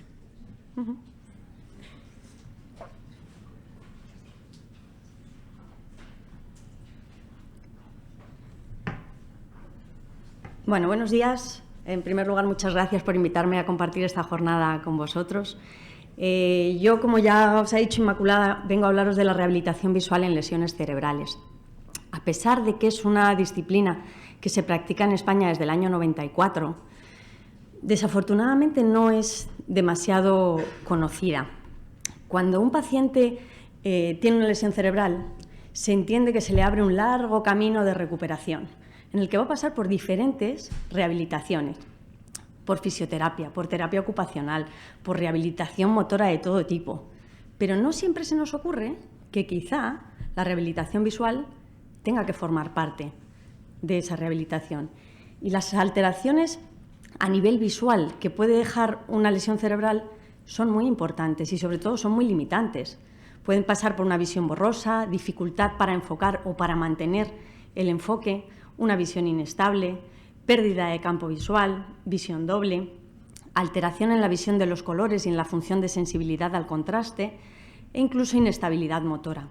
Todo esto se traduce en la vida diaria en una serie de complicaciones, como pueden ser inseguridad para moverse por espacios desconocidos, problemas a la hora de trabajar con el ordenador, mala coordinación ojo-mano, incluso ojo-pie, cansancio al leer, al coser, al escribir, al realizar actividades visuales que requieran una atención mantenida de cerca, falta de concentración, dificultad, como nos decía la doctora Noval, para calcular exactamente las distancias, las posiciones donde están los objetos, zonas del campo visual que tenemos perdidas y, por lo tanto, desconocemos los objetos que se encuentran dentro de esa zona, incluso, por ejemplo, a la hora de comer, el dejarse parte de la comida en el plato, inestabilidad motora, cefaleas, fatiga general e incluso desánimo, porque la visión es un sentido que tiene mucho que ver con el estado de ánimo. La forma en que ves las cosas a veces influye en cómo te encuentras y al revés también, la forma en que te encuentras influye en cómo ves las cosas. No tenéis más que fijaros en nuestro propio vocabulario. Cuando quieres la opinión de alguien, ¿qué le dices? ¿Tú cómo lo ves? Si al otro no le convence mucho, te dirá, no lo veo muy claro. Pero si a ti te interesa, insistes, bueno, hombre, míralo con otros ojos. Es muy de sentimientos, muy de sensaciones. Y cuando el sistema visual no funciona correctamente, el cerebro intenta solucionarlo como sea. Intenta ver bien, intenta captar toda la información que puede. Y os voy a enseñar una prueba. ¿Podríamos bajar un poco la luz, por favor? Os voy a hacer una pequeña prueba para que entendáis el trabajo que pone el cerebro para intentar ver bien. Mirad, os voy a enseñar primero esta diapositiva, ¿vale? Como veis, a ver un segundito, por favor, que quiero probar una cosa aquí. Vale.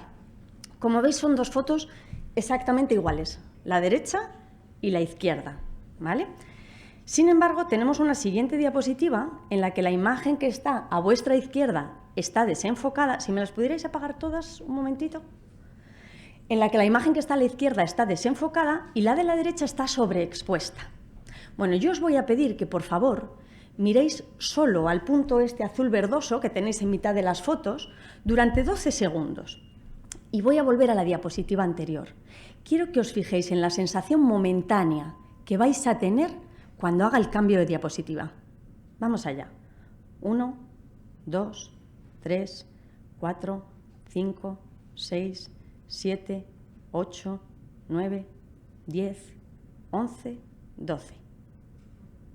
¿Qué habéis notado? Ya pueden subir un poco la luz. ¿Verdad? La imagen de la derecha por un instante ha estado borrosa. Bueno, pues mirad, vuelvo a la anterior. Lo que ocurre es que el cerebro está intentando enfocar esa imagen que le hemos dado borrosa. Como es una imagen borrosa de base, no hay manera de enfocarla. Pero fijaos, 12 segundos mal contados. Y vuestro cerebro ha hecho tal esfuerzo de enfoque que ha conseguido desenfocar la que estaba bien. ¿Os imagináis lo que es esto durante toda una jornada? Realmente agotador, no solo a nivel visual. La mala visión genera una fatiga a nivel general y no siempre la asociamos con la visión. Bueno, pues la rehabilitación visual mejora algunas de esas situaciones difíciles a nivel visual que se plantean cuando hay una lesión cerebral. La rehabilitación visual se define como el conjunto de procedimientos clínicos que, basados en la fisiología y neurología de la visión binocular, se utiliza para tratar de mejorar o recuperar la función visual alterada o dañada tras una lesión cerebral. Esta rehabilitación puede incluir el uso de dispositivos ópticos de compensación, como pueden ser las lentes o los prismas. Ahora bien, y esto ha de quedar clarísimo, ni muchísimo menos todos los pacientes mejoran sus problemas de visión a través de la rehabilitación visual. Ojalá fuera así, pero no lo es. Hay lesiones que, debido a la localización o a la intensidad del daño, ocasionan problemas a nivel visual y daños a nivel visual que son irreversibles. Los casos más complicados con los que nos encontramos en rehabilitación visual: las alteraciones de campo, la diplopia por parálisis completas de pares craneales y el nistagmus. 3 cosas de las que nos han hablado el doctor Arbizu y la doctora Noval. Y es verdad que nosotros a nivel visual no vamos a recuperar nada de esto. Y si hay una recuperación de campo, que a veces nos ocurre cuando estamos haciendo rehabilitación al paciente, se produce una recuperación de campo y te dicen, ¡qué bien va la terapia, ha recuperado campo! No nos lo podemos atribuir. Si hay una recuperación de campo es espontánea, ni muchísimo menos se debe a la terapia. Si bien, incluso en estos casos más complicados, la terapia lo que hace es sacarle el máximo partido al resto de visión que puedan tener los pacientes, facilitarles el aprovechar al máximo las otras habilidades visuales. Por eso, cuanto antes se inicie la rehabilitación visual, como todas por otro lado, pues mayor es la recuperación. La rehabilitación visual se plantea a 3 niveles. Y aquí os voy a comparar en una comparación un poco antigua, pero que creo que es clarísima, el sistema visual con las actuales cámaras de fotos.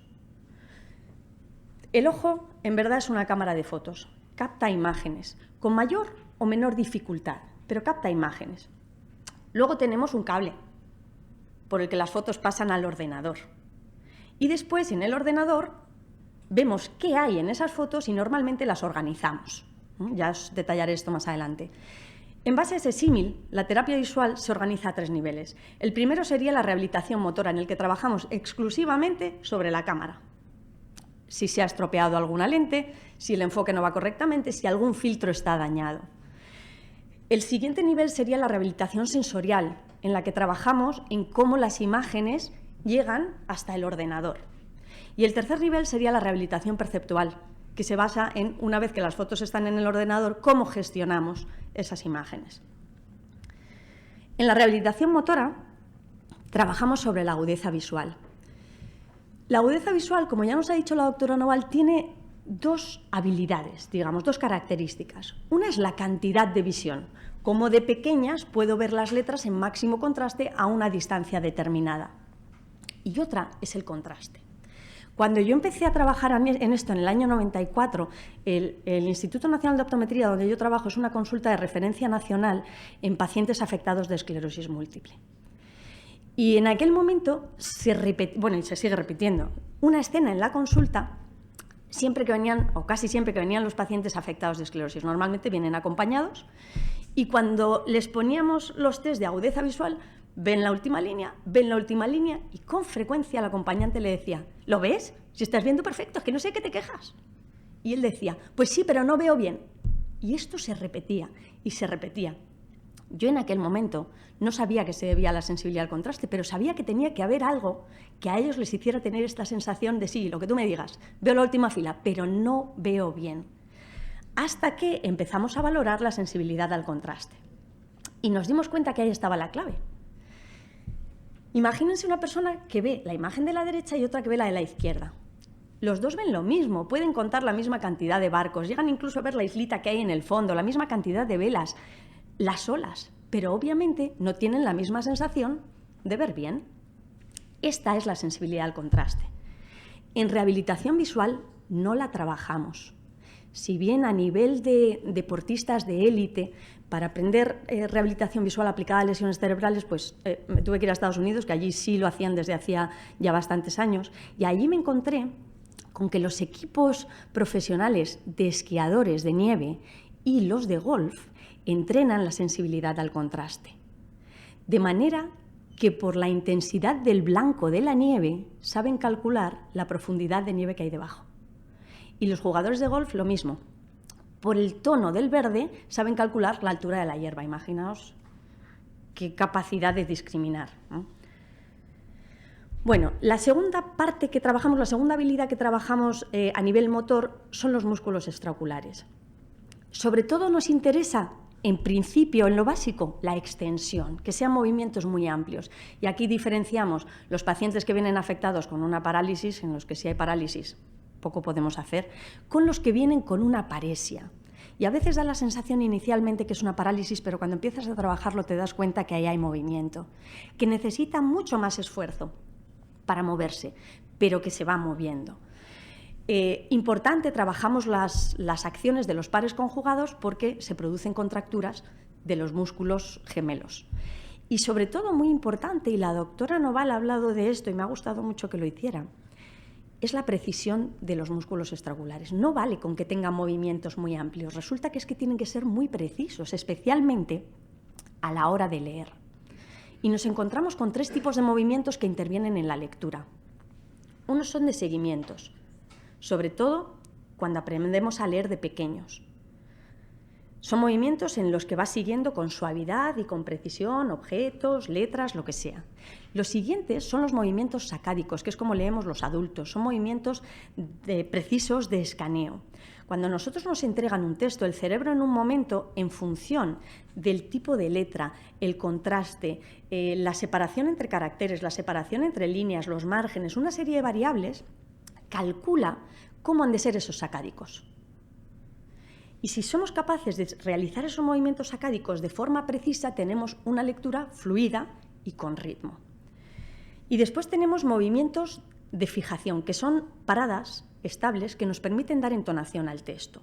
Me gustaría mostraros unos vídeos que se han realizado con unas gafas que permiten grabar y registrar los movimientos de los ojos durante la lectura. ¿Podrías poner el primer vídeo? El primer vídeo es una muestra. Lectura realizada por mí, ¿vale? Las 3 personas hemos leído el mismo texto y fijaos que los movimientos llevan un ritmo, son más o menos de la misma longitud siempre. El cambio de líneas de final de renglón a principio de renglón, yo tengo aquí una pequeña manía, debe ser, si os fijáis el cambio de renglón, voy a la segunda palabra y luego vuelvo a la primera. Pero es contundente y siempre es la misma y aquí hay un ritmo y una lectura comprensiva. Diapositiva, por favor. Este sistema nos permite, perdonadme, pero es que los vídeos por algún motivo no funcionaban dentro de la presentación. Vamos a ver. Este sistema nos permite además sacar una gráfica de cómo ha sido esta lectura. Cada movimiento, cada sacádico lo registra más abajo. Como leemos de izquierda a derecha, como podéis ver, lo que genera son escaleras. La línea de la izquierda roja representa el ojo izquierdo, la línea de la derecha representa el ojo derecho.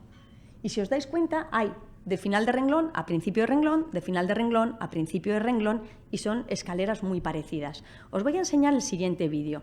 Los 2 siguientes son mujeres que han sufrido accidentes cerebrovasculares, que no tienen pérdida de campo y que no tienen parálisis de músculos extraoculares. O sea, en principio es simplemente imprecisión en los movimientos oculares. Es una mujer que tiene 44 años. Fijaos que ya los sacádicos no siguen un patrón y que además vuelve continuamente. A veces va más rápido, otras veces parece que va más lento.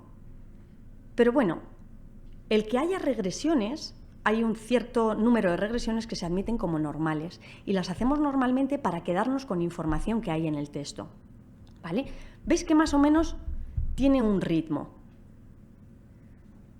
Vale, pasamos por favor a la presentación. El problema aquí es que la comprensión no es buena. Vuelve continuamente sobre el texto y la comprensión es menor. Fijaos el esquema que sale, el gráfico. Si os dais cuenta, bueno, siguen siendo escaleras, pero mucho más difíciles de andar. Pero aquí hay una cosa muy buena en este gráfico, y es que estas escaleras son paralelas.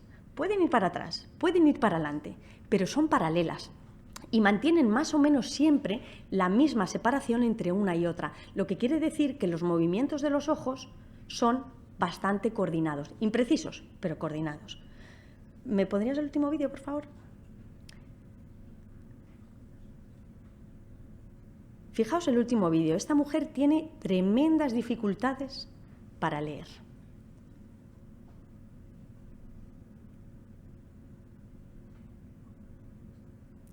Mirad la diferencia en la velocidad y el tamaño del cursor. Fijaos que es mucho más pequeño que el mío y que el de la paciente que os acabo de mostrar. Y lo penoso que le resulta acabar una línea. Llega un momento, bueno, este es que se corta aquí, llega un momento en el que lo que va diciendo con la boca no se corresponde con la posición en la que están los ojos. Y ahí empieza a trabarse con las letras, se salta palabras, se inventa algunas palabras. El ritmo es muy, muy penoso y la comprensión muy dificultosa. Fijaos lo que ocurre aquí. Las escaleras hay veces en las que ni siquiera son simétricas, pero fijaos qué amplitud tan pequeña de los escalones. No porque no pueda mover los ojos, sino porque el cerebro es consciente de que la precisión de sus movimientos oculares es tan mala que intenta evitarlo. ¿Qué hace? Mueve la cabeza. Recordad que os he dicho que este equipo lo que hace es registrar los movimientos de los ojos durante la lectura. Veis que son movimientos con tan poquita amplitud porque los está moviendo muy poco, precisamente para evitar que incurran en esa serie de imprecisiones. Aún así, fijaos el vídeo. La rehabilitación de los músculos extraoculares, normalmente, si no hay parálisis, es de las cosas que más rápidamente mejoran, sobre todo en precisión. Y mejoran tan rápido como ocurre con la acomodación, que también es la segunda habilidad visual motora que más rápidamente mejora. En la acomodación, que es el enfoque, nos encontramos con que a veces lo que tienen es un pseudoespasmo. No es una limitación o una incapacidad completa de enfocar, sino que se ha creado un pseudoespasmo que en cuanto lo empiezas a trabajar, en cuanto empiezas a trabajar el enfoque lejos, cerca, aquellos músculos empiezan a reaccionar y el paciente gana capacidad de enfocar, de tener flexibilidad en el enfoque y sobre todo de mantenerlo. A veces las dificultades de acomodación se ocasionan por el propio trauma y otras veces son derivadas de la medicación, sobre todo en los traumatismos craneoencefálicos, son derivadas de la medicación a la que ha estado sometida el paciente durante un tiempo. Es verdad que luego, cuando pasa esa medicación y pasa un tiempo, suelen ir recuperando, pero la terapia hace que recuperen rapidísimo. La acomodación, para los que no sepáis mucho de cómo va el sistema visual, es el zoom de esta cámara de fotos de la que os hablo. Cuando vosotros cogéis cualquier cámara de fotos del mundo, la conectáis y viene enfocada para hacer fotos de lejos. Si queréis hacer fotos más cerca, le dais al botón del zoom, veis que sale el objetivo y la cámara gana aumentos. Así funciona nuestro sistema de acomodación. Nosotros tenemos el cristalino, que es la lente que nos quitan cuando nos operan de cataratas, y esa lente en un ojo que no tenga dioptrías, cuando quiere enfocar de lejos, está estirada. Cuando quiere ganar aumentos para poder enfocar a distancias intermedias, lo que tiene que hacer es coger volumen, engrosa de tamaño y así el ojo gana aumentos. ¿Quiere ver de cerca? Tiene que engrosar todavía más. Y engrosa porque tiene alrededor unos músculos que se tensan y al contraerse ellos consiguen flexionar el cristalino. A veces, ¿qué ocurre? Que esos músculos se quedan semicontracturados y no permiten que el cristalino tenga la flexibilidad que tiene que tener para estirarse y contraerse y permitirnos enfocar de cerca o de lejos. Y la última parte que trabajamos en la rehabilitación motora son las reservas fusionales, la capacidad de convergencia o de divergencia. Convergemos de esta forma, divergemos de esta manera y estamos haciéndolo continuamente. Cuando la capacidad de convergencia o de divergencia se limita, que es algo muy frecuente en una lesión cerebral, nos dificulta mucho actividades como pueden ser la lectura, por ejemplo. Normalmente lo que ocurre es que se produce un desequilibrio. Alguna de estas habilidades empieza a funcionar mal y arrastra a las demás. Para que sepáis más o menos lo que es la convergencia o la divergencia, si vosotros os fijáis en esta tarjeta que yo he puesto aquí, que tiene círculos verdes a la derecha y rojos a la izquierda, si os fijáis en ella y colocáis un dedo así delante de vuestra nariz y os fijáis en el dedo, veréis, bajad un poco el dedo, colocadlo así, ¿vale? Si os fijáis en el dedo estaréis viendo la tarjeta doble. Si movéis un poco vuestros ojos, podéis llegar a hacer que las dos tarjetas se junten en una y media. Es decir, normalmente veréis un círculo verde y uno rojo, un círculo verde y uno rojo. Si trabajáis un poco esa convergencia, vais a juntarlo de tal modo que veáis una línea de círculos verdes, una línea en el centro que puede ser roja, que puede ser verde, y otra de círculos verdes. Os dais cuenta que hay un movimiento, ¿verdad? Que sois capaces de moverlo. Bueno, pues eso es la convergencia y la divergencia. En rehabilitación visual lo que hacemos es dar al paciente amplitud en esa capacidad de converger y diverger y, sobre todo, darle control de cuándo y cuánto tiene que utilizar de convergencia y de divergencia. La siguiente parte sería la rehabilitación sensorial, como os decía antes, cómo las imágenes pasan de la cámara al ordenador, al cerebro. Como nos ha contado la doctora Noval, pues resulta que cada ojo manda su imagen. Y claro, aquí está la gran dificultad. Si yo quisiera sacar una foto de este grupo, esto es muy fácil. Yo encuadro, enfoco y ya está. Pero imaginad que quisiera sacar una foto de este grupo con dos cámaras situadas de esta manera y a la vez. Ya se me complica un poco, ¿no? Seguramente fuera algo como encuadro-enfoco. Encuadro-enfoco voy a comprobar, no vaya a ser que me haya movido. Más esfuerzo, más comprobación, una tarea más laboriosa que si tenemos solo una cámara. De hecho, no sé si habéis visto cómo se ruedan las películas de 3D, pero es así. Aquí hay una escena y hay una cámara rodando aquí y otra cámara rodando aquí, la misma escena. Y luego se superponen para poderse proyectar. Bueno, pues a nosotros nos ocurre lo mismo. Cada una de nuestras cámaras capta la imagen, la transmite hasta el cerebro, hasta el córtex, y allí se superponen en una sola, si todo va bien. Como tenemos la nariz por medio y los ojos ligeramente inclinados, pues esas imágenes tienen una ligera disparidad en la posición, que al sobreponerse es lo que nos permite tener 3D. Os he entregado unas gafitas rojo-verde. Ponéroslas un momento, por favor. ¿Podemos bajar la luz? Vale, bueno, espero que lo veáis con la luz así. Mirad, el proceso por el que se produce una imagen 3D es porque los dos ojos tienen una agudeza visual similar, emiten al cerebro unas imágenes más o menos similares en calidad. Y vuestro cerebro está superponiendo. En verdad, ahora, los que tenéis las gafas puestas, un ojo ve una parte de la foto y el otro ojo ve otra parte de la foto. De hecho, si cerráis un ojo, se acabó el efecto 3D. Por eso, cuando se pusieron de moda las películas en 3D, me imagino que el doctor Arbizu y la doctora Noval están de acuerdo conmigo, se nos llenó la consulta de gente diciendo, no veo 3D. Gente que no veía por un ojo, que tenía un ojo vago o que tenía un ojo que precisaba corrección y no lo sabía, y de repente se da cuenta porque no aprecia un efecto 3D. Hay mucha gente que va al cine, se pone las gafas 3D y no es que no lo vea, es que se siente incomodísimo. Es que no aguanta llevar las gafas de 3D, porque su sistema binocular no es capaz de realizar de forma cómoda y mantenida el que las dos imágenes se junten y permanezcan así durante el tiempo de proyección de la película. Pero, por desgracia, no siempre podemos lograr que el paciente tenga una visión binocular en la que haya fusión y un efecto 3D. A veces nos encontramos con que el paciente tiene diplopia y no hay manera de llegar a que fusionen las imágenes. Según el caso, como ya nos ha dicho el doctor Arbizu, podemos utilizar prismas, pero no siempre. Cuando la visión doble no es la misma en todas las posiciones de mirada, le puedes poner un prisma para que vea fenomenal aquí, el prisma lo que hace es que desplaza las imágenes. Si yo tengo una imagen aquí y otra aquí, mediante un prisma puedo llevar esta imagen sobre esta o mover las dos. Pero claro, si aquí veo doble así, pero aquí veo doble así y allí veo doble así, aquí puedo poner un prisma aquí, pero el problema es que cuando mira al lado se me va a separar para acá y cuando mira al otro lado se me va a separar en dirección contraria.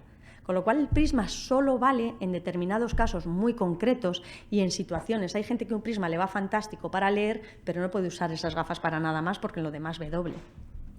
Y tenemos casos que ni así.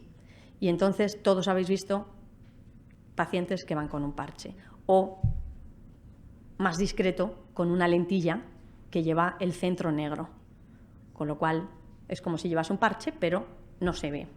Ahora, en la actualidad, hay unas lentillas de un material que se llama hidrogel de silicona que permite una oxigenación perfecta a la córnea, incluso con el tinte que hace de oclusor. Y la segunda parte que tratamos en rehabilitación sensorial es la dominancia. Porque todos vosotros entendéis que una persona que ha tenido un ictus y tiene una parálisis de la parte derecha del cuerpo, si era diestro, pues tendrá que aprender a utilizar la mano izquierda y, por supuesto, vamos a tener que ayudarle. Y ahí entran todos los terapeutas, a que aprenda a coger destreza con la mano izquierda, a volver a escribir, a aprender a abrocharse los botones con la mano izquierda. Pero a casi nadie se le ocurre que también tenemos un ojo dominante y que si de repente hay un ACV que hace, o un traumatismo que hace que mi ojo dominante, que es el derecho, ya no sea dominante porque no tiene capacidad, de repente hay que pasar la dominancia al izquierdo. Y normalmente nos parece tan fácil como, bueno, pues también, pues no veo mal con él. No, no, no, no.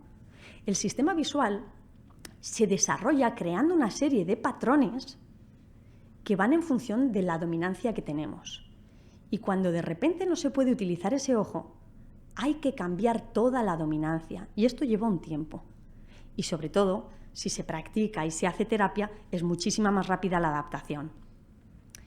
Y por último, entramos a trabajar en la rehabilitación visoperceptual. Es decir, ya tenemos las imágenes en el ordenador, ¿vale? Lo ideal es que nos sentemos con tiempo y nos creemos nuestras carpetas, porque claro, vamos cargando fotos y fotos y fotos y el día que te sientas al ordenador, madre mía lo que hay ahí, ¿no? Bueno, pues imaginaos, las Navidades del 2013, el viaje Semana Santa a Disneyland París, el aniversario de los abuelos, las organizamos por carpetas. De manera que si mañana llega mi hijo y me dice, oye mamá, ¿te acuerdas la foto que nos hicimos en Disneyland París? ¿Por qué no la imprimimos y la ponemos en un marco? Vale, fenomenal, pues yo voy, mis documentos, mis fotos, Semana Santa Disneyland París, ahí la tengo. Vale. Imaginaos que voy con prisa, que es lo habitual, y descargo todas las fotos en una carpeta que pone octubre de 2014. Y mi hijo viene y me pide la foto de Disneyland París. Ahí sí que siéntate con tiempo, claro, abre la carpeta de octubre de 2014 y empieza a ver fotos, esta no, esta tampoco. Esta tampoco. Más o menos así funcionan las cosas aquí. Cuando nosotros queremos guardar las imágenes, depende de lo eficientes que seamos en esa gestión de las imágenes y en las carpetas que nos creemos, así de fácil nos va a resultar recuperar la información. Esto es un ejemplo muy básico, pero os va a ayudar a entender un poco el proceso. Cuando yo me sentaba aquí por primera vez, todos vosotros habéis empezado a decir, ¿la conozco? ¿La he visto alguna vez? Y en vuestro cerebro se han abierto un montón de carpetas, no lo sabéis, pero habéis acotado la búsqueda y en esa búsqueda me habéis calculado la edad, la estatura, el peso, os habéis hecho una idea incluso de mi vida. Y habéis acotado, porque claro, imaginaos la cantidad de imágenes de mujeres que tenéis en el cerebro. Y se os han abierto una serie de carpetas en función de esa acotación que habéis hecho de la búsqueda. Y el cerebro os dice, no la conoces. Vale, vamos a guardar el archivo. Habrá gente que haya guardado mi foto en una carpeta que ponga mujeres alrededor de 40. Habrá otros que hayan guardado mi foto en una carpeta que ponga visión. Habrá otros que además de esas dos hayan guardado en una carpeta que ponga CEADAC. Habrá otros que la habrán guardado en una carpeta que ponga rehabilitación visual. Habrá otros que me habrán guardado una carpeta que ponga octubre de 2014. De tal modo que cuando nos volvamos a ver, y si os planteo otra vez la pregunta, ¿la conozco? Aquellos que me hayan guardado en las carpetas de mujer alrededor de 40, ojos, por ejemplo, dirán, la conozco, esta tiene algo que ver con los ojos, pero no acabo de dar con quién es. Los que me hayan guardado en más carpetas irán abriendo todas esas carpetas y recopilando toda la información hasta que hilen y digan, vale, ya está. Mujer nos dio la conferencia de los ojos en el CEADAC en octubre. Cuando hay una lesión cerebral, eso es una de las cosas que se ven alteradas. esa gestión de los archivos. Y tiene que ver, aparte de con la discriminación visual, con la memoria visual, con las relaciones espaciales, con la discriminación figura-fondo, el cierre visual, el completar figuras que están incompletas, la constancia de forma. Y después tiene mucho que ver con la integración visomotora. El fin de todos los sentidos es captar información para emitir una respuesta. Y en la visión ocurre lo mismo. Captamos información para emitir una respuesta motora. A la mano, al pie, al cuerpo, a la cabeza. Lo que hacemos es integrar. En la rehabilitación intentamos integrar la información visual que recibimos con la respuesta motora. En función de la lesión motora general que presente el paciente podemos realizar unas pruebas u otras. Obviamente, por desgracia, no todos podemos subirlos al balancín y trabajar el equilibrio mientras le vamos facilitando información visual. Pero la clave está ahí, en intentar integrar la información visual que reciben con la respuesta motora adecuada que deben generar. Y por otro lado, hacemos una integración sensorial a nivel auditivo. No solo estáis guardando archivos de imagen míos, estáis guardando archivos de audio. Y si algún día coincidimos en un bar espalda con espalda tomando una caña y me oís hablar, diréis, ahí va, ¿cómo me suena esta voz?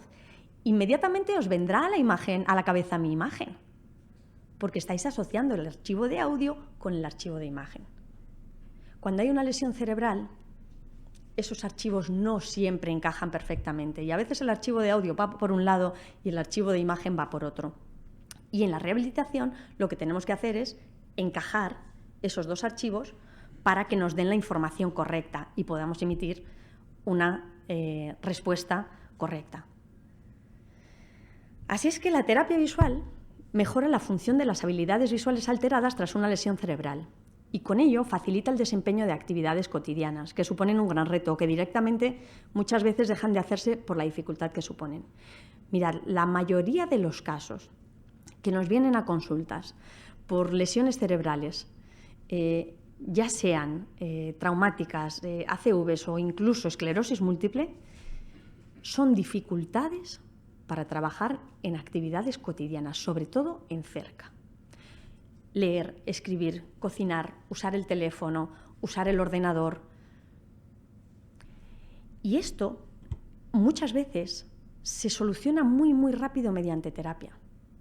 Si el daño no es muy severo y lo que se ha producido es un desequilibrio debido al trauma o debido a la situación que se ha provocado, es relativamente fácil reequilibrar las habilidades visuales y coordinarlas otra vez para que funcionen juntas.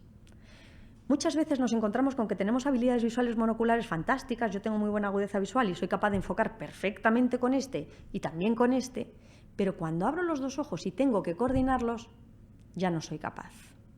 Las imágenes, las letras me bailan, parece como que se desdoblan un poco. A veces ni siquiera tengo esa sensación, es solo que no leo cómodo, que no me apetece leer. Y llega un momento que los pacientes dejan de hacer ese tipo de cosas por la dificultad que les supone. Otras veces nos encontramos con que la dificultad está a la hora de manipular cosas. Nos decía la doctora Noval, veo pero no identifico lo que veo. Pues a veces veo las cosas, pero no soy capaz de determinar exactamente dónde están. Mediante terapia podemos conseguir que el paciente aprenda a recalcular la posición de los objetos. Como nos decía ella, los niños generan sus propias estrategias rapidísimo. Es más grande, está más cerca. Es más pequeño, debe estar más lejos. Pero a los adultos, cuando nos viene una lesión sobrevenida, de repente tenemos que generar nuevas estrategias para poder rendir de la misma forma. Y eso es lo que hacemos. La terapia visual no es muy diferente de la terapia ocupacional y la rehabilitación, la fisioterapia, combinadas las dos, que podéis hacer los profesionales que estáis aquí para tratar cualquier otro tipo de partes del cuerpo. Se trata de intentar recuperar la función y cuando no puedes recuperar la función, se trata de organizar el resto de habilidades para que faciliten al máximo el desempeño de las labores o lo que cada uno quiere hacer. Bueno, no os doy más la lata. Os dejo un correo electrónico por si tenéis alguna consulta que queráis hacer. Muchas gracias.